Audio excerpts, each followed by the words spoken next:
प्यारे विद्यार्थियों, साथियों, आज से हम अंतर्राष्ट्रीय राजनीति का श्री गणेश कर रहे हैं। अर्थात काफ़ी समय से विद्यार्थियों की मांग थी कि सर आप हमें अंतर्राष्ट्रीय राजनीति समझाइएगा और अंतर्राष्ट्रीय राजनीति में भी अंतर्राष्ट्रीय राजनीति का सैद्धांतिक पक्ष एवं व्यवहारिक पक्ष अर्थात अंतर्राष्ट्रीय संबंध, मतलब अंतर्राष्ट्रीय राजनीति के दोनों ही पक्षों को आप समझाइए। विद्यार्थियों की ये बार बार मांग थी। मैंने विद्यार्थियों की इस मांग को स्वीकार किया है और यह मांग स्वीकार करते हुए प्राणों से प्यारे विद्यार्थियों, आज से हम अंतर्राष्ट्रीय राजनीति का सैद्धांतिक पक्ष प्रारंभ कर रहे हैं। और जब तक हम अंतर्राष्ट्रीय राजनीति के सैद्धांतिक पक्ष को नहीं समझेंगे तब तक अंतर्राष्ट्रीय संबंधों को, अंतर्राष्ट्रीय संबंध का जो व्यवहारिक पक्ष होता है, अंतर्राष्ट्रीय राजनीति का जो व्यवहारिक पक्ष होता है, उसको नहीं समझ सकते। इसलिए सर्वप्रथम मैं अंतर्राष्ट्रीय राजनीति के सैद्धांतिक पक्ष को समझाऊंगा, उसके बाद में इसके व्यवहारिक पक्ष को समझाऊंगा। प्लेलिस्ट में आपको अंतर्राष्ट्रीय राजनीति सैद्धांतिक पक्ष भाग 1 और उसके बाद में अंतर्राष्ट्रीय संबंध व्यवहारिक पक्ष भाग 2, इस तरीके से मैं प्लेलिस्ट में अलग अलग ये दोनों बातें अपलोड करूंगा। अंतर्राष्ट्रीय राजनीति नाम से इसमें अंतर्राष्ट्रीय राजनीति का सैद्धांतिक पक्ष लूंगा और अंतर्राष्ट्रीय संबंध नाम से इसमें मैं वास्तविक रूप में इसका जो व्यवहारिक पक्ष है उस व्यवहारिक पक्ष को लूंगा, जिसमें कि प्रथम विश्व युद्ध से हम इसकी शुरुआत करेंगे। तो आज हम किसकी शुरुआत कर रहे हैं? अंतर्राष्ट्रीय राजनीति का सैद्धांतिक पक्ष। अब अंतर्राष्ट्रीय राजनीति के सैद्धांतिक पक्ष को समझें, मतलब अंतर्राष्ट्रीय राजनीति के विभिन्न सिद्धांतों को समझें, उपागमों को समझें, दृष्टिकोणों को समझें, उससे पहले सर्वप्रथम हमें ये ज्ञान होना चाहिए क्या कि अंतर्राष्ट्रीय राजनीति के अध्ययन का महत्व क्या है। मतलब अंतर्राष्ट्रीय राजनीति का अध्ययन क्यों किया जाता है, इसका क्या लाभ है, इसका क्या फायदा है, इसकी क्या सार्थकता है, इसकी क्या प्रासंगिकता है। तो सर्वप्रथम मेरे प्राणों से प्यारे विद्यार्थियों, प्रतिदिन जो मैं मेरे YouTube चैनल पर एक लेक्चर अपलोड करता हूं, उसकी जानकारी सूचना आपको प्राप्त हो सके, इसके लिए हमारे चैनल को सब्सक्राइब अवश्य कीजिएगा। आशा करता हूं आपने सब्सक्राइब कर दिया होगा। Thank you very much, thank you very much. Dear students, ध्यान दें, मैंने संपूर्ण अंतर्राष्ट्रीय राजनीति के सैद्धांतिक पक्ष को समझने के लिए आज प्रथम लेक्चर के अंतर्गत ही आपके लिए एक ऐसा डायग्राम बनाया है जिसके आधार पर आप अंतर्राष्ट्रीय राजनीति के सभी सैद्धांतिक पक्षों को आसानी से समझ सकते हैं। यस, जबकि हमारा जो मूल चर्चा का विषय है वो ये है कि अंतर्राष्ट्रीय राजनीति के अध्ययन का क्या महत्व है, मतलब अंतर्राष्ट्रीय राजनीति का अध्ययन क्यों किया जाता है, इसका क्या लाभ है। मूल जो हमारा टॉपिक है वो तो ये है, लेकिन इसके लिए मैंने सबसे पहले आपके लिए एक ऐसा डायग्राम बनाया है जिसके आधार पर आप अंतर्राष्ट्रीय राजनीति के सैद्धांतिक पक्ष को आसानी से समझ सकते हैं। मतलब संपूर्ण अंतर्राष्ट्रीय राजनीति के सैद्धांतिक पक्षों को समझने में आपको कतई कोई परेशानी नहीं आ सकती। तो प्राणों से प्यारे विद्यार्थियों, सर्वप्रथम मैं आपको ये बताना चाहूंगा यहाँ क्या कि अंतर्राष्ट्रीय राजनीति के अध्ययन का क्या महत्व है। ध्यान से सुनिए आप, ये डायग्राम मैं इसके बाद में समझाऊंगा। पहले मैं इसकी पृष्ठभूमि तैयार करता हूं कि भाई अंतर्राष्ट्रीय राजनीति के अध्ययन का आखिर इंपोर्टेंस क्या है, इसका क्या महत्व है, इसकी क्या उपयोगिता है, क्या सार्थकता है। ठीक है बेटा, तो ध्यान दें।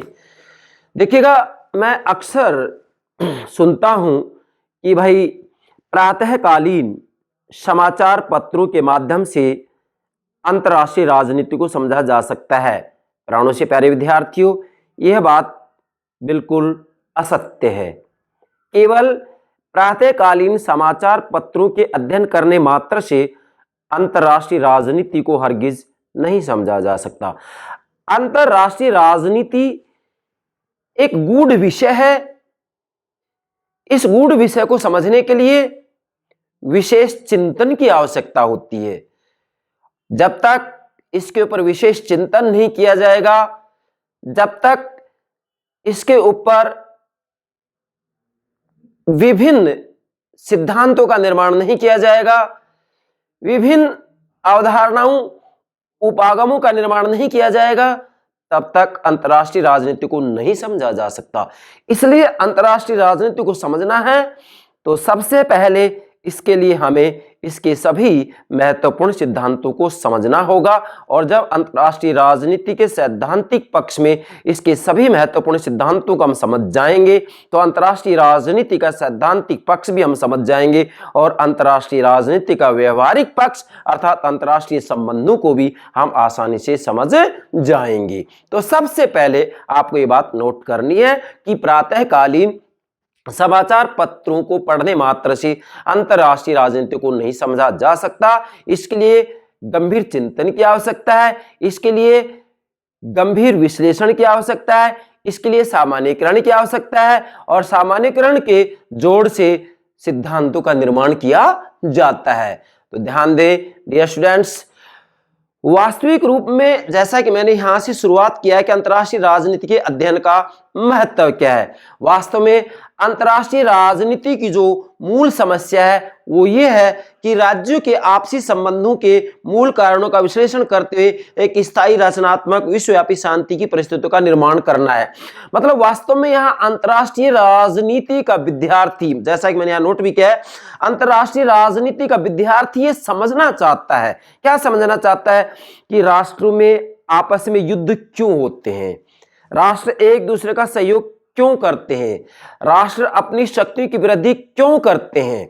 इसी के साथ में वास्तव में जो राष्ट्र होते हैं वो यूएनए के आदेशों का पालन क्यों नहीं करते हैं और जो राष्ट्र है, राष्ट्र जो कि वास्तविक रूप में अंतर्राष्ट्रीय राजनीति के अभिनेता होते हैं, एक्टर होते हैं, ये निशस्त्रीकरण को अपरिहार्य अनिवार्य समझते हैं, उसके बावजूद भी शस्त्रीकरण क्यों करते हैं राष्ट्र वास्तविक रूप में ये चाहते हैं कि निशस्त्रीकरण हो, लेकिन फिर भी सभी राष्ट्र राज्यों में प्रतियोगिता है, प्रतिस्पर्धा है कि अपने अपने शस्त्रों को दिन प्रतिदिन बढ़ाने का प्रयास करते हैं। तो अंतर्राष्ट्रीय राजनीति के विद्यार्थी ये सब बातें समझना चाहता है और ये सब बातें समझना चाहता है तो केवल प्रातःकालीन समाचार पत्रों को पढ़ने मात्र से नहीं समझा जा सकता, इसके लिए गंभीर चिंतन की आवश्यकता होती है। और जब गंभीर चिंतन की आवश्यकता होती है तो फिर इसके लिए वास्तविक रूप में अवधारणाओं का निर्माण किया जाता है, अवधारणाओं के निर्माण से सामान्यीकरण का निर्माण होता है और सामान्यीकरण के निर्माण से सिद्धांतों का निर्माण होता है और सिद्धांतों के निर्माण से हम वास्तविक रूप में उन सिद्धांतों का निर्माण करने के बाद में उन सिद्धांतों से हम अंतर्राष्ट्रीय राजनीति को गहराई से, गंभीरता से उसके अंत स्थल तक जाकर के समझ सकते हैं। तो डियर स्टूडेंट्स ध्यान दें, सबसे पहले मैं यहां आपको अंतर्राष्ट्रीय राजनीति के अध्ययन का महत्व जो है ये यहां तक मैंने बताया है कि वास्तव में यहां अंतर्राष्ट्रीय राजनीति की जो मूल समस्या है वो राज्यों के आपसी संबंधों की या आपसी संबंधों के मूल कारणों का विश्लेषण करते हुए एक स्थायी रचनात्मक विश्वव्यापी शांति की परिस्थितियों का निर्माण करना है। मतलब वास्तव में अंतर्राष्ट्रीय राजनीति का जो अध्ययन किया जाता है उस अध्ययन की मूल समस्या ये है कि भाई राज्यों के जो आपसी संबंध है, जैसे मैंने यहां लिखा है राष्ट्र अथवा राष्ट्र राज्य, ये प्राथमिक अभिनेता है किसके, अंतर्राष्ट्रीय राजनीति की, ये अभिनेता है, एक्टर है। मतलब अंतर्राष्ट्रीय राजनीति के जो मुख्य अभिनेता होते हैं, एक्टर होते हैं, वो राष्ट्र होते हैं, राज्य होते हैं, ठीक है बेटा, देश होते हैं। तो वास्तव में अंतर्राष्ट्रीय राजनीति की मूल समस्या राज्यों के आपसी संबंधों के मूल कारणों का विश्लेषण करते हुए एक स्थायी रचनात्मक विश्वव्यापी शांति की परिस्थितियों का निर्माण करना है। मतलब ऐसी परिस्थितियों का निर्माण करना है जिससे कि विश्व में शांति स्थापित हो सके। हालांकि हम ये देखते हैं कि आज तक भी विश्व में शांति की स्थापना नहीं हो पाई है। क्यों? क्योंकि यहां पर वास्तविक रूप में अंतर्राष्ट्रीय राजनीति को समझने के लिए दो भागों में बांट दिया जाता है। एक तरफ अंतर्राष्ट्रीय राजनीति का अध्ययन आदर्शवाद के आधार पर किया जाता है, जबकि दूसरी तरफ अंतर्राष्ट्रीय राजनीति का आधार यथार्थवाद के आधार पर किया जाता है। वास्तविक रूप में आदर्शवाद तो यह कहता है कि युद्धों को समाप्त किया जा सकता है, जबकि यथार्थवाद कहता है कि युद्ध कभी समाप्त नहीं हो सकते। तो आज हम देख सकते हैं वास्तविक रूप में सभी राष्ट्र राज्य अपनी शक्ति की वृद्धि करते जा रहे हैं और जो शक्ति उनके पास है उनको सुरक्षित रखना चाहते हैं। सभी राष्ट्र राज्य में शक्ति के लिए लगातार संघर्ष होता रहता है। ये इसका जो मूल केंद्र बिंदु है, क्या अंतर्राष्ट्रीय राजनीति का मूल जो केंद्र बिंदु है वो ये है कि राष्ट्रों के मध्य लगातार शक्ति के लिए संघर्ष होता रहता है। मतलब वास्तव में जैसा कि हांस जे मार्गेंथाउ कहते हैं, क्या कहते हैं कि सभी प्रकार की राजनीति या सभी प्रकार की राजनीति, चाहे घरेलू राजनीति हो या राष्ट्रीय राजनीति हो, क्या चाहे घरेलू राजनीति हो, चाहे राष्ट्रों की राजनीति हो, चाहे अंतर्राष्ट्रीय राजनीति हो, शक्ति के लिए संघर्ष है।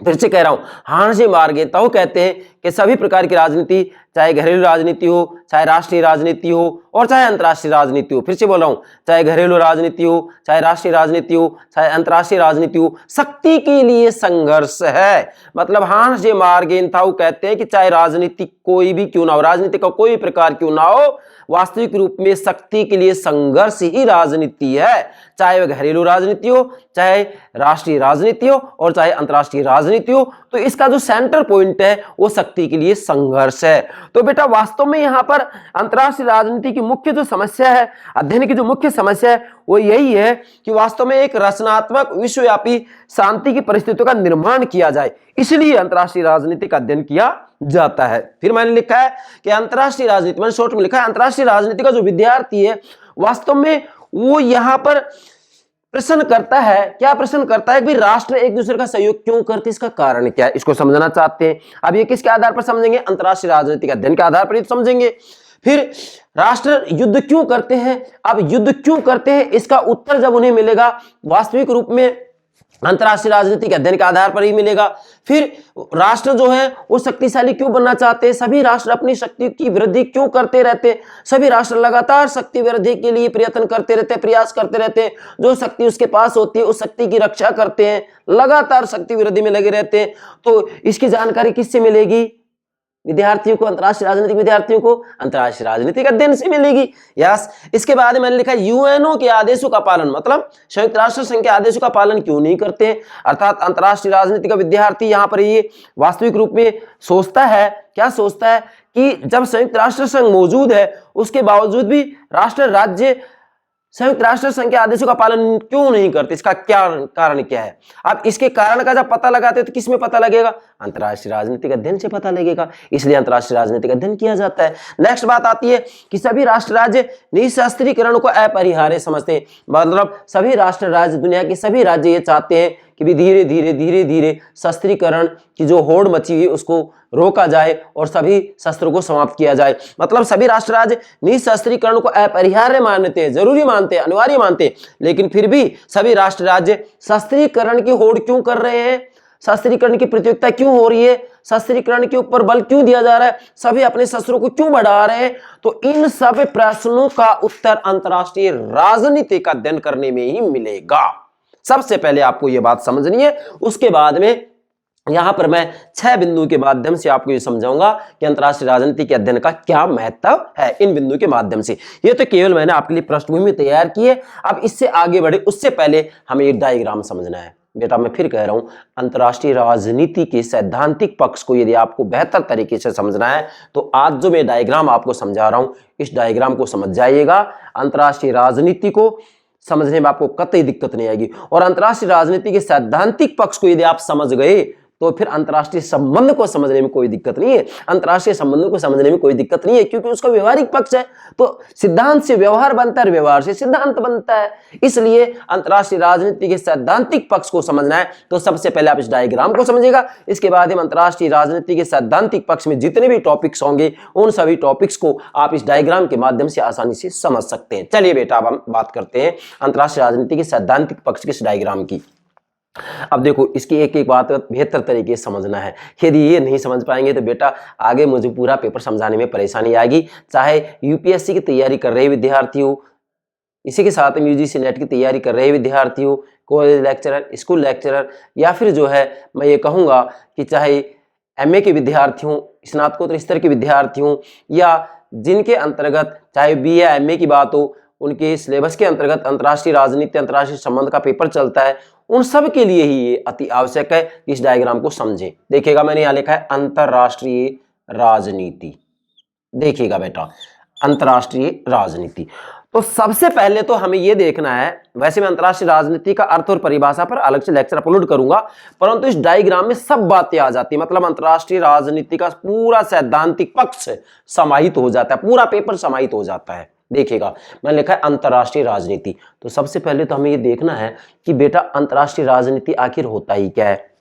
देखिएगा इसको समझे उससे पहले इधर आइएगा, मैंने यहां लिखा है राष्ट्रों अंतर्राष्ट्रीय राजनीति, यहां लिखा है समूह राजनीति। इसका मतलब यह है कि राजनीति में क्या बेटा, राजनीति में मतलब राष्ट्रीय राजनीति में, राजनीति में राष्ट्र क्या, राजनीति में या हम कहें कि एक राष्ट्र की राजनीति में, फिर से बोल रहा हूं मैं, राजनीति में, एक देश की राजनीति में, राष्ट्रीय राजनीति में, राजनीति में समूह की जो भूमिका होती है, राजनीति में समूहों की जो भूमिका होती है, अंतर्राष्ट्रीय राजनीति में वही भूमिका राष्ट्रों की होती है।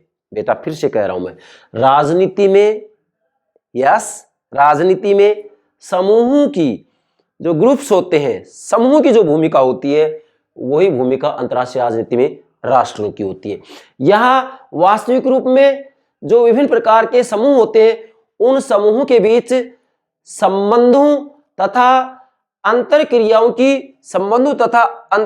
की जो प्रक्रिया होती है उसे राजनीति कहा जाता है। और यहां राष्ट्रों के बीच संबंधों तथा अंतरक्रियाओं की जो प्रक्रिया होती है उसे अंतर्राष्ट्रीय राजनीति कहा जाता है। जैसा कि मैंने यहां नोट किया है, अंतर्राष्ट्रीय राजनीति राष्ट्रों के बीच संबंधों तथा अंतरक्रियाओं की प्रक्रिया, मतलब अंतर्राष्ट्रीय राजनीति राष्ट्रों के बीच संबंधों तथा अंतरक्रियाओं की प्रक्रिया है। जैसे यहां आप देखिएगा मैंने लिखा है कि अंतर्राष्ट्रीय राजनीति का जो प्राथमिक अभिनेता होता है, प्राथमिक अभिनेता जो एक्टर होता है, वो कौन होता है, राष्ट्र अथवा राष्ट्र राज्य होता है। हालांकि यहां पर आज की राजनीति की बात की जाए, आज की अंतर्राष्ट्रीय राजनीति की बात की जाए तो गैर राष्ट्रीय अभिकर्ता भी अंतर्राष्ट्रीय राजनीति के अभिनेता बनते जा रहे हैं, लेकिन मुख्य जो अभिनेता है अंतर्राष्ट्रीय राजनीति का वो राष्ट्र अथवा राष्ट्र राज्य है। जैसे भारत, अमेरिका, चीन, ठीक है, मतलब देश है जिनको कि राष्ट्र राज्य कहा जाता है। तो अंतर्राष्ट्रीय राजनीति का जो प्राथमिक अभिनेता होता है वो कौन होता है, राष्ट्र अथवा राष्ट्र राज्य। तो बेटा वास्तव में जो राष्ट्र होते हैं, इन राष्ट्रों के बीच संबंधों तथा अंतरक्रियाओं की प्रक्रिया ही अंतर्राष्ट्रीय राजनीति है। मतलब जो राष्ट्र है अथवा राष्ट्र राज्य है जो कि अंतर्राष्ट्रीय राजनीति के प्राथमिक अभिनेता है, इनके बीच संबंधों तथा अंतरक्रियाओं की जो प्रक्रिया होती है उस प्रक्रिया को ही अंतर्राष्ट्रीय राजनीति की संज्ञा दी जाती है। किनके, राष्ट्र अथवा राष्ट्र राज्यों के बीच संबंधों तथा अंतरक्रियाओं की जो प्रक्रिया होती है उसे ही अंतर्राष्ट्रीय राजनीति कहा जाता है। जैसे यहां हम कहेंगे भारत, अमेरिका, चीन, पाकिस्तान, स्विट्जरलैंड, जापान आदि राष्ट्र राज्यों के बीच संबंधों तथा अंतरक्रियाओं की जो प्रक्रिया होती है, एक्शन, रिएक्शन, क्रिया, प्रतिक्रिया होती है, उसे ही बेटा अंतर्राष्ट्रीय राजनीति की संज्ञा दी जाती है। जैसा कि मैंने यहां लिखा है कि राजनीति में समूहों की जो भूमिका होती है, अंतर्राष्ट्रीय राजनीति में वही भूमिका राष्ट्रों की होती है। इसलिए अंतर्राष्ट्रीय राजनीति में प्राथमिक अभिनेता राष्ट्र अथवा राष्ट्र राज्य होता है। ठीक है बेटा, अब बढ़िएगा इधर देखिएगा, अंतर्राष्ट्रीय राजनीति का प्राथमिक अभिनेता राष्ट्र अथवा राष्ट्र राज्य होता है। अंतर्राष्ट्रीय राजनीति का जो उद्देश्य होता है वो राष्ट्रीय हित होता है। क्या, अंतर्राष्ट्रीय राजनीति का जो उद्देश्य होता है, मतलब यहां पर राष्ट्रों के बीच संबंधों तथा अंतरक्रियाओं की जो प्रक्रिया होती है उसके अंतर्गत वास्तविक रूप में जो उद्देश्य होता है वो राष्ट्रीय हित होता है। अर्थात सभी राष्ट्र या सभी राष्ट्र राज्य अपने अपने राष्ट्रीय हितों की बात करेंगे, अपने अपने राष्ट्रीय हितों की रक्षा का प्रयास करेंगे, चाहे कोई भी देश क्यों ना हो, कोई भी राष्ट्र क्यों ना हो, चाहे भारत हो चाहे अमेरिका हो, सभी राष्ट्र अपने अपने राष्ट्रीय हित की रक्षा का प्रयास करेंगे। चाहे वो विदेश नीति तय कर रहे हो या फिर उनके द्वारा कोई संधि या समझौता किया जा रहा हो, तो वास्तविक रूप में वो अपने राष्ट्रीय हितों के साथ किसी भी रूप में समझौता नहीं करेंगे, अपने राष्ट्रीय हितों की सभी राष्ट्र राज्य रक्षा करना चाहेंगे। इसलिए अंतर्राष्ट्रीय राजनीति का उद्देश्य राष्ट्रीय हित है, राष्ट्रीय हितों की रक्षा है। बेटा ध्यान दें, मैं फिर कह रहा हूं, अंतर्राष्ट्रीय राजनीति को जो सैद्धांतिक पक्ष है आप इस डायग्राम के माध्यम से आसानी से समझ सकते हैं। आगे बढ़ते हैं, अंतर्राष्ट्रीय राजनीति की परिस्थिति क्या होती है, संघर्ष।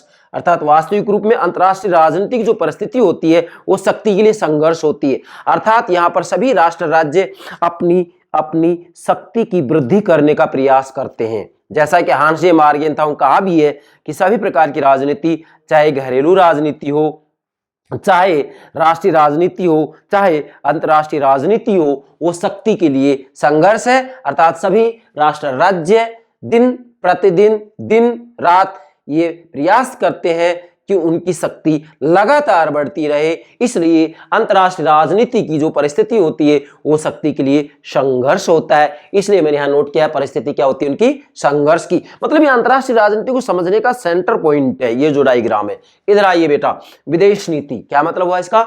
देखिए बेटा, अंतर्राष्ट्रीय राजनीति किसे कहते हैं कि राष्ट्रों के बीच संबंधों तथा अंतर क्रियाओं की जो प्रक्रिया होती है उसे अंतर्राष्ट्रीय राजनीति कहा जाता है। और वास्तव में राष्ट्रों के बीच संबंधों तथा अंतर क्रियाओं की जो प्रक्रिया होती है उसकी अभिव्यक्ति विदेश नीति के माध्यम से होती है। फॉरेन पॉलिसी, विदेश नीति के माध्यम से इसकी अभिव्यक्ति होती है। सभी देशों की अपनी अपनी विदेश नीति होती है, सभी देशों की अपनी अपनी जो विदेश नीति होती है उस विदेश नीति के उसके अपने अपने सिद्धांत होते हैं। तो वास्तविक रूप में देखा जाए तो अंतर्राष्ट्रीय राजनीति की जो अभिव्यक्ति होती है वो बेटा विदेश नीति के माध्यम से होती है। मतलब राष्ट्रों के बीच संबंधों तथा अंतर क्रियाओं की प्रक्रिया होती है उसे अंतर्राष्ट्रीय राजनीति कहा जाता है। और इन संबंधों तथा अंतर क्रियाओं की प्रक्रियाओं की जो अभिव्यक्ति होती है वो विदेश नीति के माध्यम से होती है। ठीक है बेटा, विदेश नीति के माध्यम से होती है। अब नीचे आइएगा, अंतर्राष्ट्रीय राजनीति का जो साधन है बेटा, अंतर्राष्ट्रीय राजनीति का जो साधन है मतलब अंतर्राष्ट्रीय राजनीति के अंतर्गत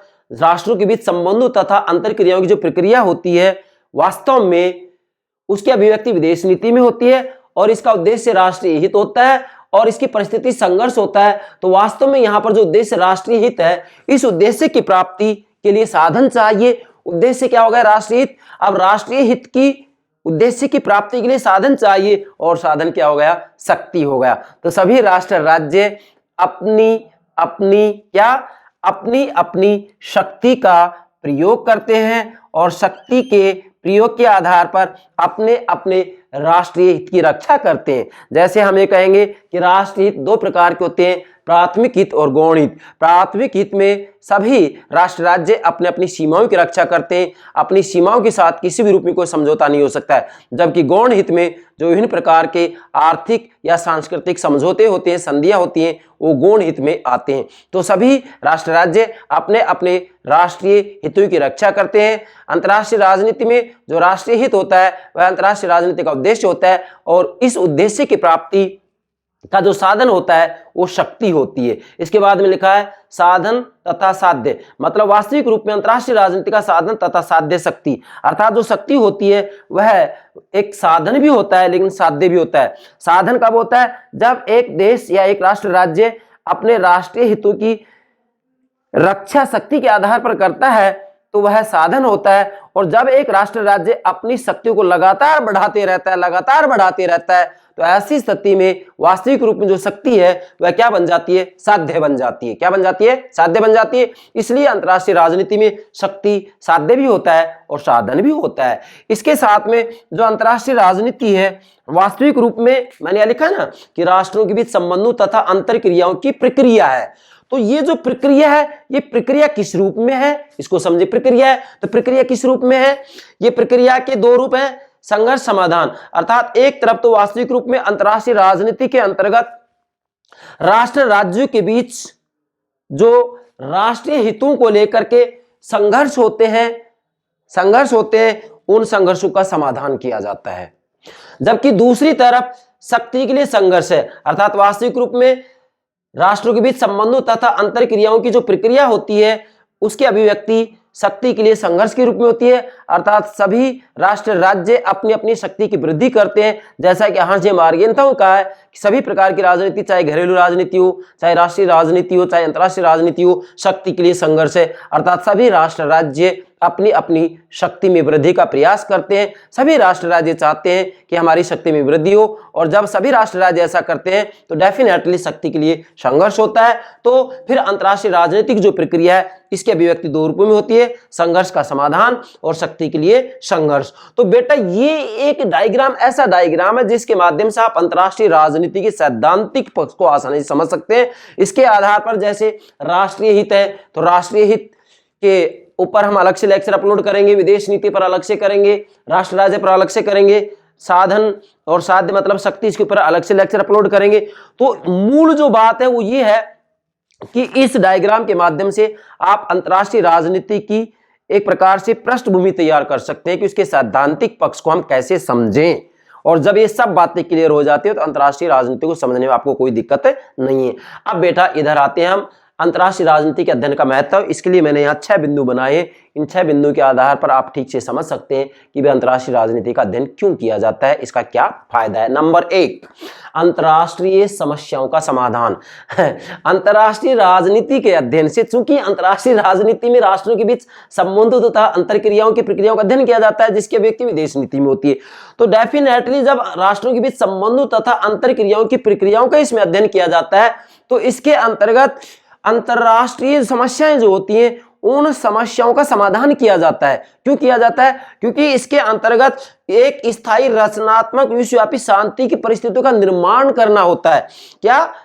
फिर से बोल रहा हूं, एक स्थायी रचनात्मक विश्वव्यापी शांति की परिस्थितियों का निर्माण करना है। मतलब अंतर्राष्ट्रीय राजनीति के अंतर्गत जो चिंतन किया जाता है, जो अध्ययन किया जाता है, जो विश्लेषण किया जाता है, इस बात को लेकर के ही किया जाता है कि विश्व में शांति की स्थापना हो। ये किन प्रकार ने हम ये कहेंगे कि अंतर्राष्ट्रीय राजनीति के अध्ययन का जो मूल लक्ष्य है वो यही है कि विश्व में शांति की स्थापना हो और धीरे धीरे धीरे धीरे धीरे धीरे युद्धों को समाप्त किया जाए, कि दुनिया में, विश्व में कभी युद्ध हो ही नहीं। हालांकि एक आदर्शात्मक बात है, यथार्थवादी कहते हैं कि कभी ये संभव नहीं है कि दुनिया में इस युद्धों को सदा के लिए समाप्त कर दिया जाएगा। क्यों? क्योंकि राष्ट्रों के हित आपस में टकराते रहेंगे और जब राष्ट्रों के हित आपस में टकराएंगे तो संघर्ष होता रहेगा, संघर्ष होता रहेगा तो युद्धों को रोका नहीं जा सकता। अंतर्राष्ट्रीय समस्याओं का समाधान सबसे पहला इसका महत्व है। दूसरा, विश्व राजनीति के आधारभूत तत्वों से परिचित होना। जब तक हम अंतर्राष्ट्रीय राजनीति का अध्ययन नहीं करेंगे तब तक विश्व राजनीति के जो आधारभूत तत्व है उनसे परिचित नहीं हो सकते। जब हम अंतर्राष्ट्रीय राजनीति का अध्ययन करेंगे तभी जो है विश्व राजनीति के आधारभूत तत्वों से परिचित होंगे। जैसा कि मैं यहाँ बताऊंगा, विश्व राजनीति के निर्णायक तत्वों में, मतलब विश्व राजनीति के जो निर्णायक तत्व हैं, अर्थात जब हम अंतर्राष्ट्रीय राजनीति का अध्ययन करते हैं तो उसके अंतर्गत विश्व राजनीति के जो निर्णायक तत्व होते हैं उन निर्णायक तत्वों में निशस्त्रीकरण, साम्राज्यवाद, उपनिवेशवाद, राष्ट्रवाद, अंतर्राष्ट्रीय व्यापार, अर्थव्यवस्था का भूमंडलीकरण, नवीन अंतर्राष्ट्रीय अर्थव्यवस्था आदि प्रमुख हैं। तो वास्तविक रूप में इन सब बातों को यदि समझना है तो इसके लिए हमें अंतर्राष्ट्रीय राजनीति को ही समझना होगा। अर्थात विश्व राजनीति के आधारभूत तत्वों को यदि हमें समझना है तो अंतर्राष्ट्रीय राजनीति का हमें अध्ययन करना ही पड़ेगा। बिना अंतर्राष्ट्रीय राजनीति के अध्ययन के, या बिना अंतर्राष्ट्रीय राजनीति के अध्ययन के विश्व राजनीति के आधारभूत तत्वों से हम परिचित नहीं हो सकते, उनको नहीं समझ सकते। और जब तक विश्व राजनीति के इन आधारभूत तत्वों को हम नहीं समझेंगे, अंतर्राष्ट्रीय राजनीति को हम नहीं समझ सकते। और जब तक अंतर्राष्ट्रीय राजनीति को नहीं समझेंगे, हम वास्तविक रूप में एक स्थायी रचनात्मक विश्वव्यापी शांति की परिस्थितियों का निर्माण भी नहीं कर सकते। तीसरा है बेटा, विश्व शांति का आधार तैयार करना। अंतर्राष्ट्रीय राजनीति के अध्ययन का जो तीसरा महत्व है, तीसरा इंपोर्टेंस है, वह विश्व शांति का आधार तैयार करना। अर्थात वास्तविक रूप में देखा जाए तो मैंने लिखा है यहां, आज के युग की अप्रतिम आवश्यकता है। मतलब आज का जो युग है, हम ये कहेंगे कि आज का जो मनुष्य है वो बारूद के ढेर पर बैठा हुआ है। ये कोई जरूरी नहीं है कि युद्ध हो, मानवीय गलती से भी बहुत भारी विनाश हो सकता है। मतलब आज की सभ्यता ने अपने विनाश की संपूर्ण तैयारियां कर रखी हैं। हम ये कह सकते हैं कि आज हमारे पास इतने अस्त्र शस्त्र हैं कि इस पूरी मानव जाति को कितने ही हजारों बार समाप्त किया जा सकता है। तो ऐसी स्थिति में ये जरूरी हो गया कि विश्व शांति का आधार तैयार किया जाए। और विश्व शांति का आधार तैयार किया जाए तो इसके लिए हमें अंतर्राष्ट्रीय राजनीति का अध्ययन करना ही पड़ेगा। बिना अंतर्राष्ट्रीय राजनीति को समझे हम विश्व शांति का आधार तैयार नहीं कर सकते। जैसा कि मैंने यहाँ लिखा भी है कि आज के युग की अप्रतिम आवश्यकता है क्या? विश्व की शांति। क्योंकि आज का मानव वास्तविक रूप में अणु बम के युग में जी रहा है। आज का युग आतंक का युग है।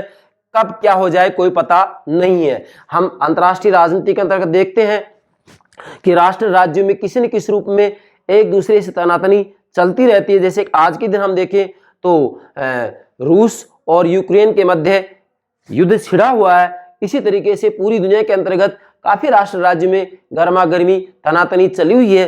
तो इन हालातों को देख करके लगता है कि पता नहीं कब तीसरा विश्व युद्ध की शुरुआत हो जाए और इस मानव जाति का विनाश हो जाए। तो ऐसी स्थिति में ये जरूरी है कि भी विश्व में शांति की स्थापना हो, और विश्व में शांति की स्थापना करनी है तो इसके लिए हमें अंतर्राष्ट्रीय राजनीति का अध्ययन करना ही पड़ेगा। देखो बेटा, मैंने यहाँ आगे लिखा है, एक विद्वान है चार्ल्स मार्टिन, बेटा समझेंगे।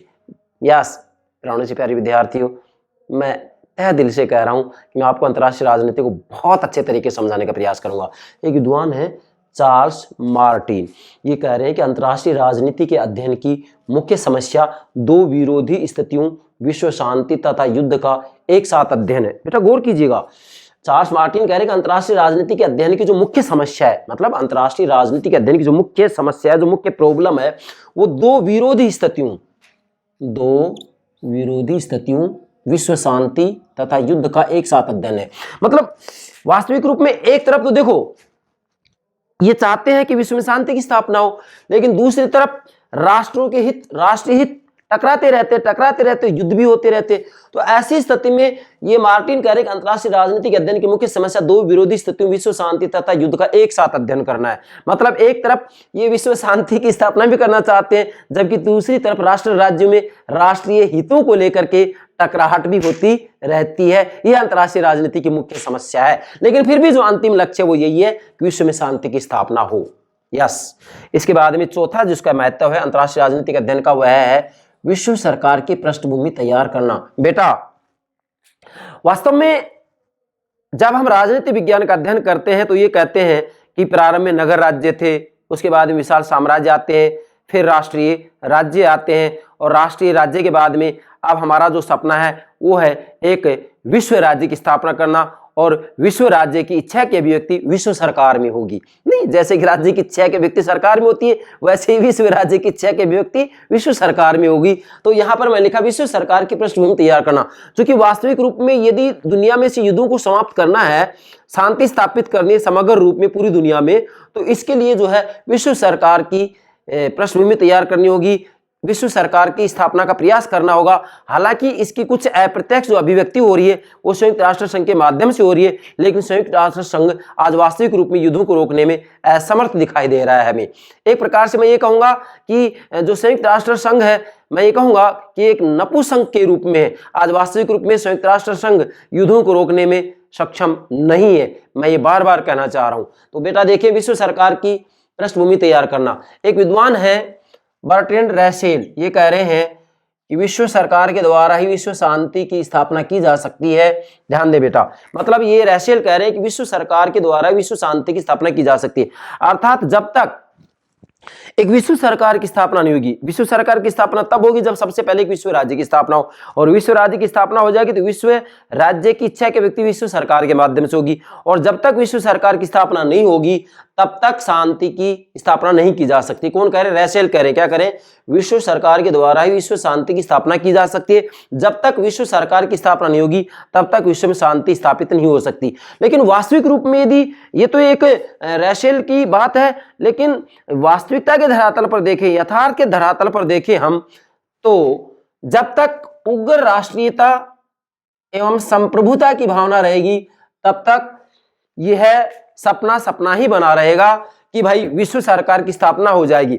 मतलब आज हम देखते हैं दुनिया में उग्र राष्ट्रीयता मौजूद है, सभी राष्ट्र उग्र राष्ट्रीयता पर उतारू हो रहे हैं, और इसी के साथ में सभी राष्ट्र वास्तविक रूप में अपनी संप्रभुता को सुरक्षित रखना चाहते हैं। और जब तक राजनीति विज्ञान में संप्रभुता की अवधारणा मौजूद है तब तक दुनिया में शांति स्थापित नहीं हो सकती। वो दिन दुनिया के लिए सर्वश्रेष्ठ होगा जिस दिन राजनीति विज्ञान में से संप्रभुता की अवधारणा को निकाल दिया जाएगा, और अगर उग्र राष्ट्रीयता नरम राष्ट्रीयता में परिवर्तित हो जाती है और संप्रभुता की अवधारणा को धीरे धीरे समाप्त कर दिया जाता है, तो ऐसी स्थिति में एक विश्व सरकार की स्थापना हो सकती है, और जिस दिन विश्व सरकार की स्थापना हो जाएगी उस दिन दुनिया में शांति स्थापित हो सकती है। लेकिन फिर कह रहा हूं, ये केवल एक आदर्श की बात है। यथार्थ के धरातल पर देखा जाएगा तो राष्ट्रों में हमेशा राष्ट्रीय हितों को लेकर टकराव रहेगा, और टकराव रहेगा तो कभी भी युद्धों को रोका नहीं जा सकता। लेकिन फिर भी प्रयास तो किया जाएगा, और वो प्रयास किया जाएगा तो यह प्रयास विश्व सरकार की स्थापना के माध्यम से ही हो सकता है।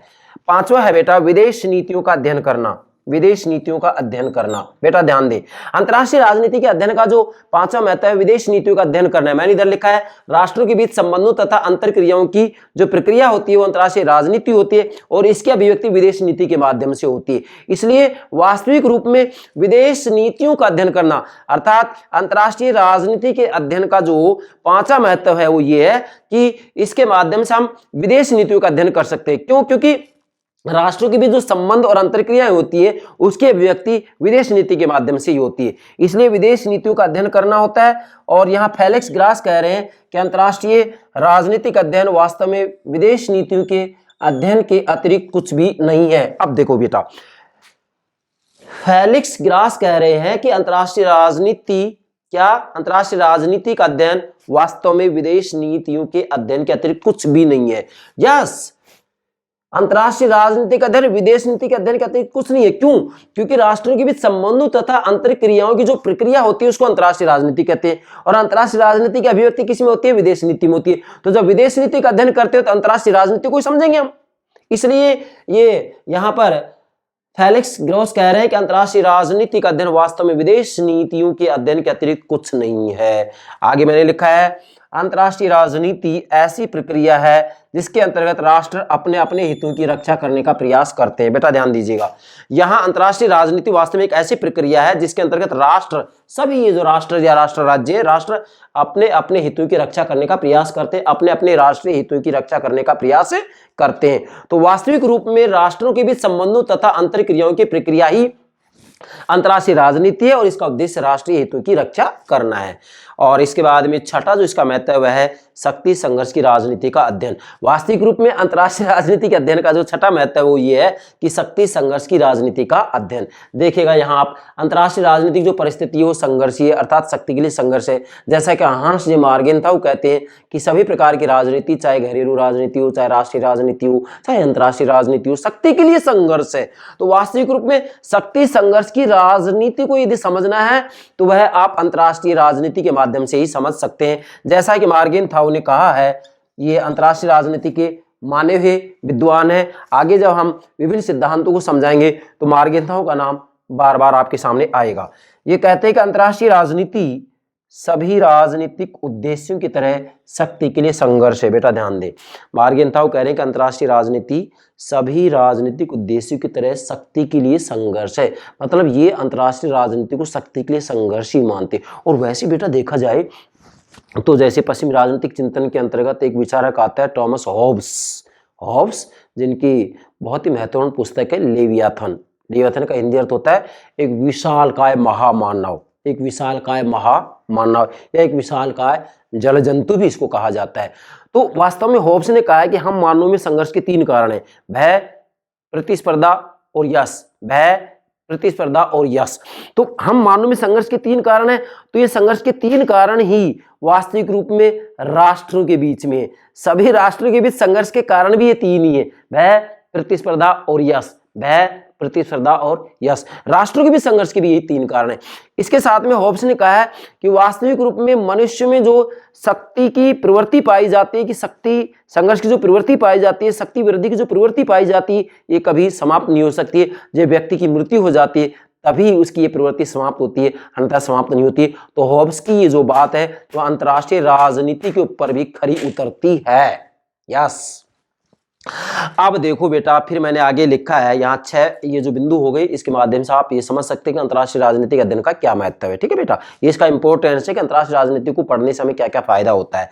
इसके बाद में लिखा है आदर्शवाद से यथार्थवादी परंपरा का विकास। अर्थात यदि हम देखें तो जो अंतर्राष्ट्रीय राजनीति है, अंतर्राष्ट्रीय राजनीति का जो पूर्ण विकास हुआ है वह दूसरे विश्व युद्ध के बाद में हुआ है। दूसरे विश्व युद्ध से पहले अंतर्राष्ट्रीय राजनीति को आदर्शवाद के माध्यम से समझा जाता था। आदर्शवाद ये कहता है कि भाई युद्धों को पूर्ण रूप में समाप्त किया जा सकता है, जबकि यथार्थवाद ये कहता है कि युद्धों को रोका ही नहीं जा सकता। क्यों? क्योंकि राष्ट्र राज्यों के बीच अपने अपने राष्ट्रीय हित को लेकर के टकराव होता रहेगा, और टकराव होता रहेगा तो युद्धों को कभी समाप्त नहीं किया जा सकता। तो यहाँ आप नोट करेंगे आदर्शवाद से यथार्थवादी परंपरा का विकास। मतलब वास्तविक रूप में यहाँ मैंने लिखा है कि युद्धों को नहीं रोक पाया। अर्थात आज हम देखें तो यथार्थवादी परंपरा के अंतर्गत भी विभिन्न प्रकार के सिद्धांत बनाए गए, लेकिन फिर भी दुनिया में इस युद्धों को नहीं रोका जा सका है। इसलिए हम ये कहेंगे कि अंतर्राष्ट्रीय राजनीति को समझना है तो इसके लिए हमें इसके आदर्शवाद और यथार्थवादी परंपरा इन दोनों का अध्ययन करना है। इन दोनों के ऊपर मैं अलग से लेक्चर अपलोड करूंगा, यहाँ तो मैंने केवल संकेत दिया है। अब इसका निष्कर्ष निकाल लेते हैं। निष्कर्ष क्या होगा बेटा कि अंतर्राष्ट्रीय राजनीति का अध्ययन बताता है कि निश्चित परिस्थितियों में व्यक्ति और राष्ट्र किस प्रकार का आचरण करते हैं। देखिएगा बेटा, मतलब अंतर्राष्ट्रीय राजनीति का अध्ययन ही ये बताएगा, क्या बताएगा कि निश्चित परिस्थितियों में व्यक्ति और राष्ट्र किस प्रकार का आचरण करते हैं। जो ये राष्ट्र होते हैं ना, राष्ट्र राज्य, ये किन परिस्थितियों में कैसा आचरण करते हैं ये बताता है। और फिर इस ज्ञान से जब हमें ज्ञान हो जाता है कि कोई राष्ट्र किन परिस्थितियों में कैसा आचरण करता है, किन परिस्थितियों में कैसा आचरण करता है, इन सब बातों को आगे मैं एक एक सिद्धांत के माध्यम से समझाऊंगा। किन परिस्थितियों में कैसा आचरण करता है, और जब इस बात का हमें ज्ञान होता है कि एक राष्ट्र राज्य किन परिस्थितियों में कैसा आचरण करता है, जब हमें इस चीज का ज्ञान हो जाता है तो इस ज्ञान से हम जान सकते हैं कि वांछित अंतर्राष्ट्रीय व्यवस्था, एक उचित अंतर्राष्ट्रीय व्यवस्था, इंटरनेशनल सिस्टम, इसको इंटरनेशनल पॉलिटिकल सिस्टम नहीं बोलेंगे, नो, इंटरनेशनल सिस्टम, अंतर्राष्ट्रीय व्यवस्था की स्थापना के लिए किन परिस्थितियों को प्रोत्साहन दिया चाहिए और किन को नहीं। फिर से बोल रहा हूं, निष्कर्ष यह है कि अंतर्राष्ट्रीय राजनीति का अध्ययन जो है ये बताता है कि निश्चित परिस्थितियों में व्यक्ति और राष्ट्र किस प्रकार का आचरण करते हैं, मतलब किन परिस्थितियों में एक राष्ट्र राज्य कैसा आचरण करता है। और जब एक राष्ट्र राज्य के आचरण का हमें पता हो जाता है तो इस ज्ञान के माध्यम से हम जान सकते हैं कि वांछित अंतर्राष्ट्रीय व्यवस्था, मतलब एक श्रेष्ठ अंतर्राष्ट्रीय व्यवस्था, इंटरनेशनल सिस्टम, अंतर्राष्ट्रीय व्यवस्था की स्थापना के लिए किन परिस्थितियों को प्रोत्साहन, किन परिस्थितियों को बढ़ावा दिया जाना चाहिए और किन को नहीं, मतलब किन परिस्थितियों को बढ़ाएं जिससे कि एक श्रेष्ठ, एक उचित अंतर्राष्ट्रीय व्यवस्था की स्थापना हो सके, जिससे कि वास्तव में विश्व में शांति की स्थापना हो सके।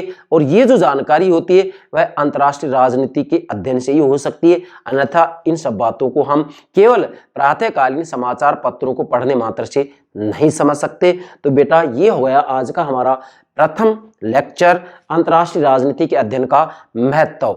मतलब अंतर्राष्ट्रीय राजनीति को समझने के लिए सबसे पहले आपको ये डायग्राम समझना है, और ये डायग्राम समझने के बाद में आगे जितनी बातें होंगी उनको समझने में हमें कोई दिक्कत नहीं आएगी। इसके बाद में अगला जो लेक्चर होगा हमारा वो होगा अंतर्राष्ट्रीय राजनीति का अर्थ और परिभाषा, जिसके अंतर्गत अंतर्राष्ट्रीय राजनीति को हम समझाएंगे। उससे पहले आपको ये समझाएंगे कि राजनीति क्या होती है, राजनीति किसे कहते हैं, और राजनीति समझने के बाद में अंतर्राष्ट्रीय राजनीति को समझने में आपको कोई दिक्कत नहीं आएगी। तो डियर स्टूडेंट्स, मुझे पूरा विश्वास है आप अंतर्राष्ट्रीय राजनीति के अध्ययन का क्या महत्व है इसको बेहतर तरीके से समझ गए होंगे। Okay dear students, yes, thank you very much.